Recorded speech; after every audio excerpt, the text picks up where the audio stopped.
ஓடி விளையாடு ஓய்ந்திருக்கலாகாது. அதுக்கு தான் சூப்பர் சரவணா ஸ்டோர்ஸ்ல சம்மருக்கு ஆடைகள் வாங்கும் போது அவுட்டோர் கேம்ஸ் ஃப்ரீ. ஓடு ஆடு விளையாடு சூப்பர் சரவணா ஸ்டோர்ஸ் சம்மர் கோடையை கொண்டாடலாம். எல்லா ஹவுஸ் ஒய்ஃபுக்கும் ரிட்டையர்மெண்ட் வந்தாச்சு. எஸ், ஸ்டெப்ஸ்டோன் ஆலம், Western Ghats, Pollachi near Kovai. 20+ luxurious amenities, lowest maintenance cost, ₹37 lakh. தங்க நகைகள் சோவரனுக்கு 3000 தள்ளுபடி, வைர நகைகளுக்கு 10,000 தள்ளுபடி, மேலும் பல சலுகைகளுடன் அக்ஷய சூப்பர் தங்க திருவிழா. Saravana store super jewellery, Chennai, Madurai, Coimbatore.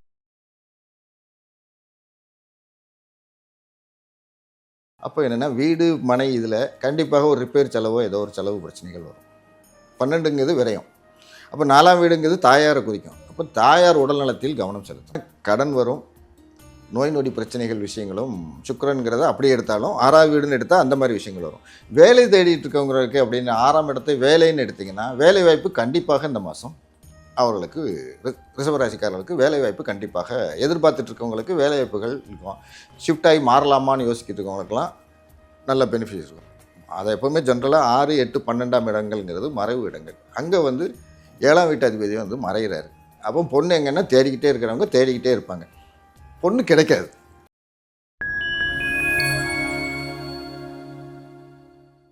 Fine time Chakra நேயர்களுக்கு வணக்கம். இன்னைக்கு நம்ம கூட சித்திரை மாத ராசி பலன்களை பகிர்ந்துக்கிறதுக்காக ஜோதிடர் சோமசுந்தரம் இணைஞ்சிருக்காரு. வணக்கம் சார். வணக்கமா. ஓகே சார், இப்போ வந்து தமிழ் வருடம் வந்து ஆரம்பிச்சிருச்சு. தமிழ் வருடத்துல முதல் மாதம் சித்திரை. இந்த சித்திரை மாதத்துல என்னென்ன விசேஷம் இருக்கு, என்னென்ன சிறப்புகள் இருக்கு சார்?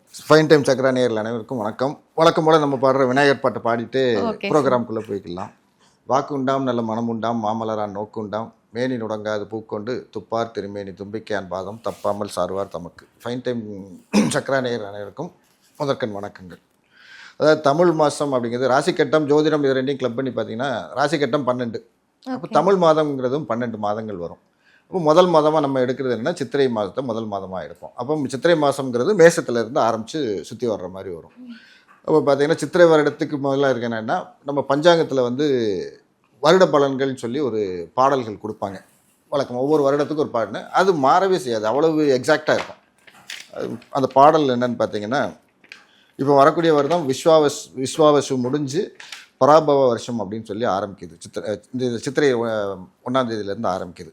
அதற்கு கொடுத்துருக்கிற பாடல் என்னன்னு பார்த்தீங்கன்னா, மிக்க பராபவத்தின் மேதினியிற் பின்மலையாம் தக்க பசுக்கள் தலைக்குமே இக்கு பலிக்காது 4 வகை பல்லுயிர்க்கும் இன்பம் கலிக்காதெனவே கருது அப்படின்னு. அர்த்தம் என்னன்னு பார்த்தீங்கன்னா, பராபவ வருடத்தில் முன்பகுதியில் மழை குறைந்திருக்கும், அப்போ மழை அப்படிங்கிறது அதோட. அப்போ ஸ்டார்டிங்கில் மழை மாதம் அப்படிங்கிறது அந்த ஆடிக்கு அப்புறம் வரக்கூடியதில் மழை கம்மியாக இருந்து லேட்டாக தான் மழை அதிகமாக இருக்கும். அப்போ அது பின்பகுதியில் மழை அதிகமாக வரும். பசுக்கள் நல்ல செழிப்பாக வளரும். அப்போ பால் உற்பத்தி, தானிய உற்பத்தி இதெல்லாம் சிறப்பாகவே இருக்கும் இந்த வருடங்களில். அதுமாரி வர்ணம் மக்களோட இதை பார்த்திங்கன்னா 4 வகையான வர்ணமாக பிரிச்சிருப்பாங்க. ஜாதி பிரிக்கிறது வந்து 4 வகையாக பிரிச்சிருப்பாங்க. அதில் பார்த்திங்கன்னா 4 வகை ஜாதியினரும் இந்த வருஷம் எல்லாருமே செழிப்பாக இருப்பாங்க அப்படிங்கிறது. பல்லுயிர்கள் எல்லா உயிர்களும் இந்த வருடங்கள் நோய் நொடியின்றி வாழ்வார்கள் அப்படிங்கிறது இந்த வருடத்தோட கொடுத்துருக்கிற பஞ்சாங்கத்தில் கொடுக்கக்கூடிய பாடல். சிறப்பான விஷயம் அதுதான். இந்த வருஷம் யாருக்கும் எந்த கஷ்டம் கிடையாதுங்கிறது இந்த வருடத்தோட சிறப்பு. சித்திரை மாதம் அப்படிங்கிறது பார்த்திங்கன்னா, சித்திரையில் சூரியன் வந்து உச்சமாவார். அது அஸ்ட்ராலஜிக்கலாக சூரியன் உச்சம் அப்படின்னு எடுப்போம். நம்ம நார்மல் லைஃப்பில் பார்த்திங்கன்னா சித்திரை மாதத்தில் வெயில், கத்திரி வெயில்னு ஸ்டார்ட் ஆகிடும். அப்போ நேச்சராக நடக்கிறதுக்கும் ராசி பலனில் பலன் கொடுக்கறது அப்படின்னா, சூரியன் உச்சமாகிற ராசி சித்திரை இது மேஷ ராசியில் சூரியன் உச்சமாகுதுன்னு கொடுக்கறது. அது அஸ்ட்ராலஜிக்கலாகவும் சரி நேச்சராக நடக்கிறதும் சரி மேட்சிங்காக ஃபிக்ஸ் பண்ணியிருப்பாங்க. அப்போ அதில் வந்து என்னென்னா, சூரியன் உச்சமாகுதுன்னா சூரியன் வந்து ஆத்மகாரகன் சொல்கிறது, ஆயுள் காரகன்கிறது சனி, கர்மகாரகன் அப்படின்னு சொல்கிறது. அப்போ என்னென்னா, ஆத்மா மேல்நிலைக்கு போச்சுன்னா அப்போ கர்மா குறையும்.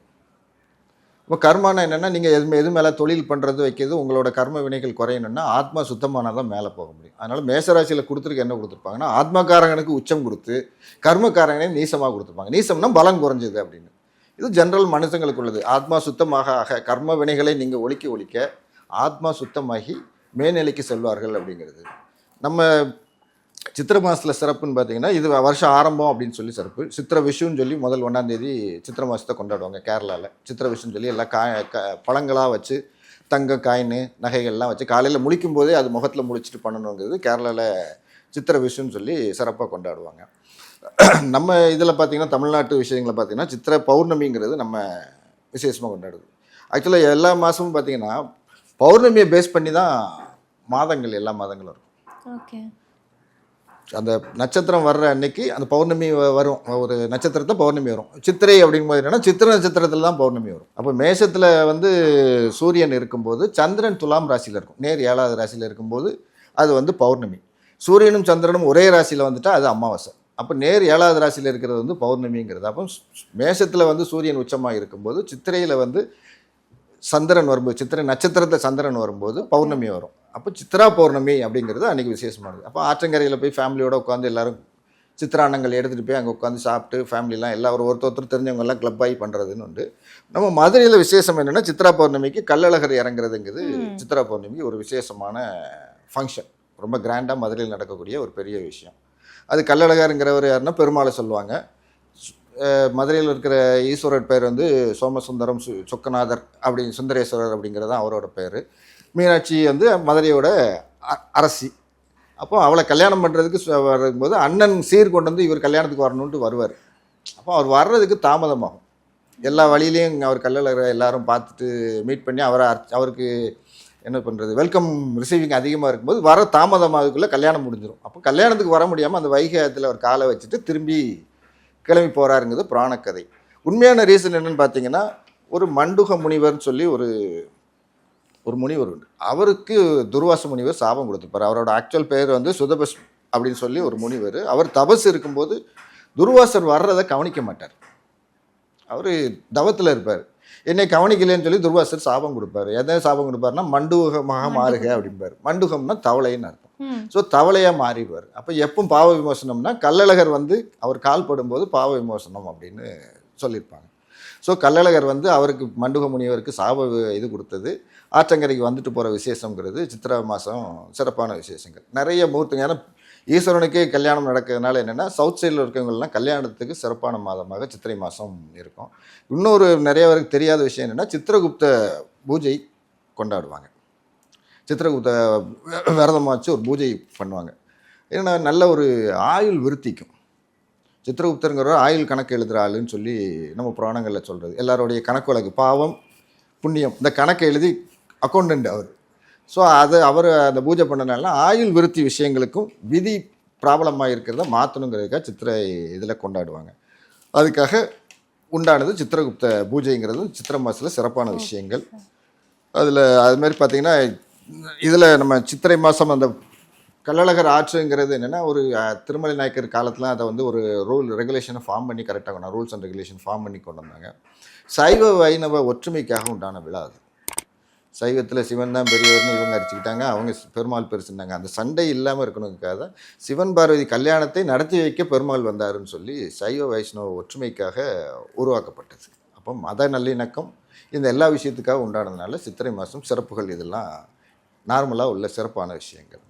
Okay sir. அடுத்ததா இந்த சித்திரை மாதத்தில் ரிஷப ராசிக்காரர்களுக்கு இந்த வேலை வாய்ப்புன்றது எப்படி இருக்கும் சார்?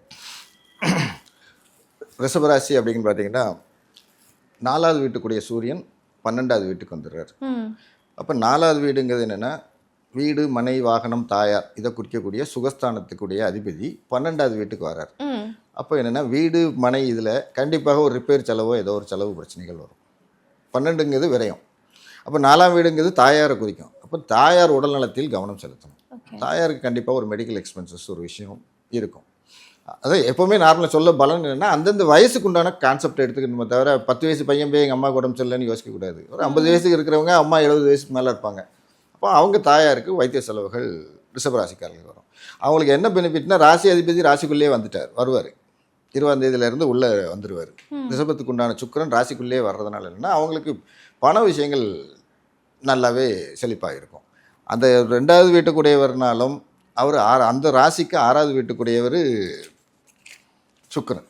அப்போ என்னென்னா கடன் வரும், நோய் நொடி பிரச்சனைகள் விஷயங்களும் சுக்கிரன்கிறத அப்படியே எடுத்தாலும் 6வது வீடுன்னு எடுத்தால் அந்த மாதிரி விஷயங்கள் வரும்.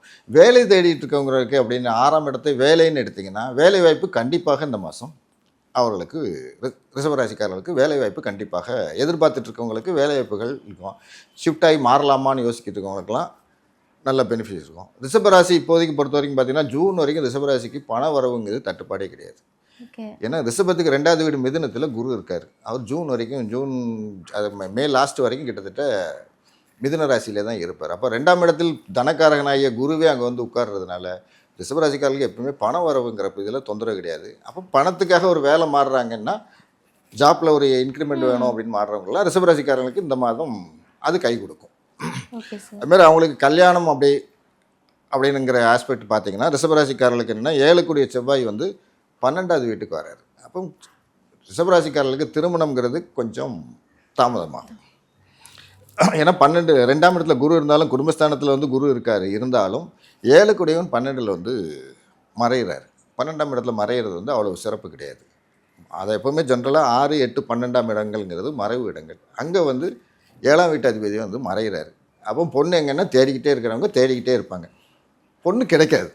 காதல் கை கொடுமா சார் இவங்களுக்கு? 5 புதன் வந்து 12ல் வர்றாரு. அப்போ பார்த்தீங்கன்னா ரிஷபராசிக்காரர்களுக்கு இப்போ 11ல் இருக்கார். அது இந்த மாதத்தில் இன்னொரு இதில் மாறிடுறாரு. ஒரு 23ஆம் தேதி புதன் வந்து 5 வந்து 12வது வீட்டுக்கு வந்துடுறாரு. அப்போ அவங்களும் என்னென்னா தேடுற கதை தான். அப்போ கை கூடுமான்னா கை கூடாது. அப்போ இந்த மாதம் ப்ரப்போஸ் பண்ணதெல்லாம் கொஞ்சம் பெண்டிங் வச்சுக்கிறோம். எப்போ அவர் பலமாகிறவரோ அந்த நேரம் ப்ரப்போஸ் பண்ணுமே தவிர ப்ரப்போசல்லாம் போகக்கூடாது. வேலை வாய்ப்புகள் கிடைக்கும், பண வரவுகள் இருக்கும். நோய் நொடி பிரச்சனைங்கிறது கொஞ்சம் உஷாராக இருக்கணும். ஏன்னா சித்திரை மாதம் பொதுவாகவே வெயில் அதிகம்னாலே எல்லா ராசிக்காரங்களும், இது ஜென்ரல், எல்லா ராசிக்காரங்களும் கொஞ்சம் உடம்பை பத்திரமா பார்த்துக்கணும். அதுக்கு ஏற்ற மாதிரி பிளானட் பொசிஷன் இருக்கும்போது கொஞ்சம் டேக் கேர், அவ்வளோதான். அதாவது ரிஷபராசிக்காரர்கள் கவனிக்க வேண்டியது என்னென்னா, தேவையில்லாத குரு வாக்கில் இருக்கனால என்னென்னா இவங்களுக்கு நியாயத்தை பேசுவாங்க. குரு வாக்குஸ்தானத்தில் இருக்கிறதுனால பேசுறது நல்லதை பேசுவாங்க. ஆனால் அந்த குரு என்னென்னா ரிஷபராசிக்கு 8வது வீட்டுக்குரியவர். அப்போ இவங்க போய் நல்லது செய்யாதுன்னு போனாலும், வாக்குஸ்தான அதிபதி நல்ல ஸ்தானத்தில் இருந்து நல்லது சொல்ல போனாலும் எல்லாத்துட்டையும் தேவையில்லாத கெட்ட பேர் தான் வரும். அப்போ கொஞ்சம் தேவையான இடத்துல தான் அட்வைஸ் பண்ணணும், தன்னோட கருத்துக்களை சொல்லணுமே தவிர மற்றபடி இவங்க சொல்கிறது இடைஞ்சலை கொடுக்கும். ஏன்னா அந்த குரு 2ல் இருக்கிறாள், 2ஆம் இடம் வாக்கு. அந்த குரு எதுனா 8க்கும் 11க்கும் உடையவராகிடுவார். அப்போ 11 லாபத்துக்கு கொடுக்குறேன். நீங்கள் லாப நோக்கில் செயல்பட்டால் அங்கே ஒரு பிரச்சனை வரும். ரிஷபராசிக்காரர்கள் லாபம் வருங்கிறது குரு இருக்கிறதுனால வரும்னா, பட் லாபத்தையே ரொம்ப மென்ஷன் பண்ணிவிட்டு நீங்கள் போய் பேசுனீங்கன்னா தேவையில்லாத 8ஆம் இடத்து ஆக்டிவேஷனையும் குரு அங்கே பண்ணுவார். அப்போ ஆர்குமெண்ட் வந்து ஒரு வம்பு வழக்கு பிரச்சனைகள் உருவாகும். அப்போ இதெல்லாம் டோட்டலாக என்னென்னா பேச்சை குறைச்சிக்கிட்டா நல்லாயிருக்கும், தேவையில்லாத ஆர்குமெண்ட் வராமல் இருக்குங்க. இவங்க சொல்லும்போது பார்த்திங்கன்னா 4ஆம் இடத்துல வந்து கேது இருக்கனால உடல்நலம் பிரச்சனைங்கிறது கொஞ்சம் நிறையாவே ரிஷபராசிக்காரர்களுக்கு வர்றதுக்கு வாய்ப்புகள் நிறையா உண்டு. 4 சூரியன் 12க்கு வந்துடுறாரு. 4ஆம் இடம் சுகஸ்தானம்னு அப்போதே சொல்லியிருக்கிறேன். அப்போ தாயார் உடல்நிலை 12க்கு வர்றதுனால என்ன, இவங்களுக்கும் உடல்நிலை பிரச்சனைகள் பார்த்துக்கிடலாம். தாயாருங்கிற விஷயத்துலையும் கொஞ்சம் அதிகமாகவே இருக்கும். காதல் சொல்லிட்டேன், வேலை வாய்ப்பு இது. பேச்சை குறைச்சி போனாங்கன்னா பண வரவு விஷயங்கள் இவங்களுக்கு நல்லாவே தான் இருக்கும்.